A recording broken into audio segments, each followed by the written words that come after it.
Assalamualaikum warahmatullahi wabarakatuh.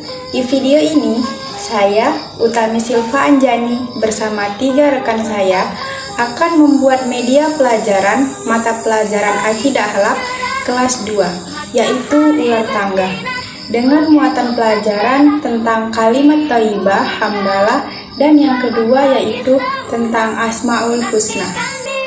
Nah, penasaran kan bagaimana cara memainkannya dan cara membuatnya? Yuk kita simak baik-baik.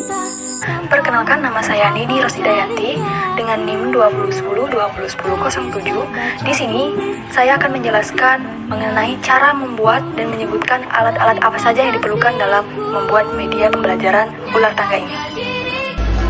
Alat dan cara membuat media pembelajaran dari ular tangga.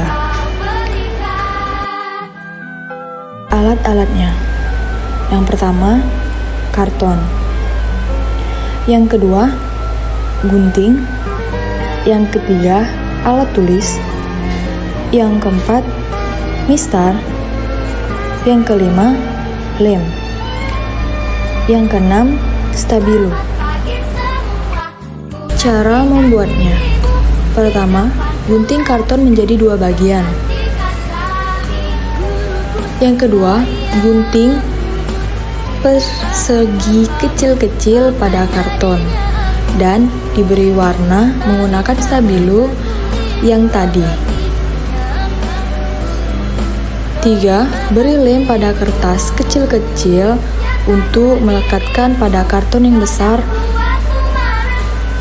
guna membuat susunan kotak-kotak. Yang keempat, kemudian satukan dengan bagian karton yang besar yang tidak digunting kecil-kecil. Yang kelima, kemudian beri perekat tambahan untuk menutupnya. Yang keenam, buat gambaran seperti tangga dan gambar ular untuk ditempel pada medianya. Yang ketujuh, kemudian tulis soal pada bagian luar dan jawaban pada bagian dalam. 8. Lanjut, membuat dadu untuk bermainnya. Yang kesembilan, inilah hasil dari pembuatan media pembelajaran menggunakan permainan ular tangga. Perkenalkan, nama saya Muhammad Tegar Hidayat dengan NIM 2010-2010-14. Di sini saya akan menjelaskan bagaimana cara kita untuk memainkan permainan ular tangga tersebut. Oke anak-anak, langsung saja kita masuk ke permainannya. Sebelum kita melakukan permainan tersebut, kita membutuhkan beberapa macam bentuk jenis bahan yang akan kita mainkan. Seperti yang pertama, kita membutuhkan dadu untuk melanjutkan permainan kita, dan yang kedua kita membutuhkan sebuah kertas berbentuk gumpalan supaya ini menunjukkan di mana kita berada, atau kita bisa sebut sebagai pionnya. Oke, kita taruh di sini ya sebagai pionnya, dan ini dadunya. Nah, dengan ketentuan cara bermainnya anak-anak, jadi ular tangga ini sebelumnya tuh sama dengan permainan ular tangga pada umumnya. Hanya saja pada setiap kotaknya itu di belakang kotaknya ini terdapat sebuah jawaban dan sebuah pertanyaan. Nah, jika anak-anak bisa menjawab pertanyaan dari setiap balik kotak tersebut, anak-anak bisa melanjutkan permainannya tanpa adanya hukuman. Sedangkan bila anak-anak tidak bisa menjawab pertanyaan dari setiap kotak tersebut, maka anak-anak tersebut akan dihukum dengan cara membaca surat pendek. Oke anak-anak, seperti contoh Bapak contohkan ya. Oke, seperti Bapak contohkan, pertama kita taruh dulu spionnya di awal start, dan ini dadunya. Oke, kita mulai ya. Dapat angka dadu berapa? Nomornya dapat nomor 4. Jadi kita hitung 1, 2, 3, 4. Nah, di sini kita dapat naik tangga anak-anak. Jadi kita ke sini. Nah, di sini ada sebuah tulisan dengan kalimat kalimat hamdalah. Nah, jikalau anak-anak bisa menjawab pertanyaan tersebut, anak-anak bisa melanjutkan dengan step selanjutnya ke atas sampai selesai.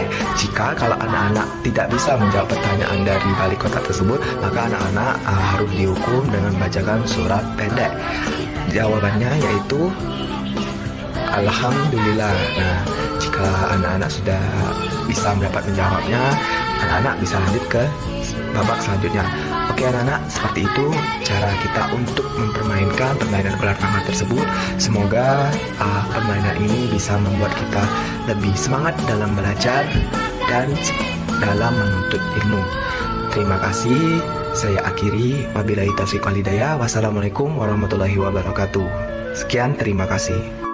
Ya, itulah tadi bahan-bahan dan cara pembuatannya ya teman-teman. Bagaimana, menarik bukan untuk dipelajari dan dimainkan oleh anak-anak? Nah, seperti yang kita ketahui bahwa suatu media pasti mempunyai manfaat. Nah, manfaat media pembelajaran ular tangga ini adalah yang pertama, memberikan ilmu pengetahuan kepada anak melalui proses pembelajaran bermain sambil belajar. Kemudian yang kedua, merangsang perkembangan daya pikir, daya cipta dan bahasa anak agar mampu menumbuhkan sikap mental serta akhlak yang baik. Yang ketiga, menciptakan lingkungan bermain yang menarik, memberikan rasa aman dan menyenangkan pastinya. Yang keempat, mengenal kalah dan menang. Yang kelima, belajar bekerja sama dan menunggu giliran. Terus yang terakhir, menambah thaqafah atau pengetahuan kepada anak mengenai materi akidah akhlak. Sedangkan nih teman-teman, kelebihannya adalah yang pertama, pada permainan ini bisa melatih kognitif siswa saat menjumlahkan mata ular saat dadu keluar. Kemudian yang kedua, melatih kerjasama. Yang ketiga, memotivasi siswa agar terus belajar, karena belajar adalah hal yang menyenangkan dan mengasyikan. Dan bukan lagi sesuatu yang hanya terpaku pada lembaran-lembaran soal ulangan. Kemudian, media ular tangga ini sangat efektif untuk mengulangi atau mereview pelajaran yang telah diberikan. Kemudian, media ular tangga ini sangat praktis dan ekonomis serta mudah dimainkan. Lalu dapat meningkatkan antusias siswa dalam menggunakan media pembelajaran ini. Kemudian siswa akan menjawab pertanyaan dengan sungguh-sungguh.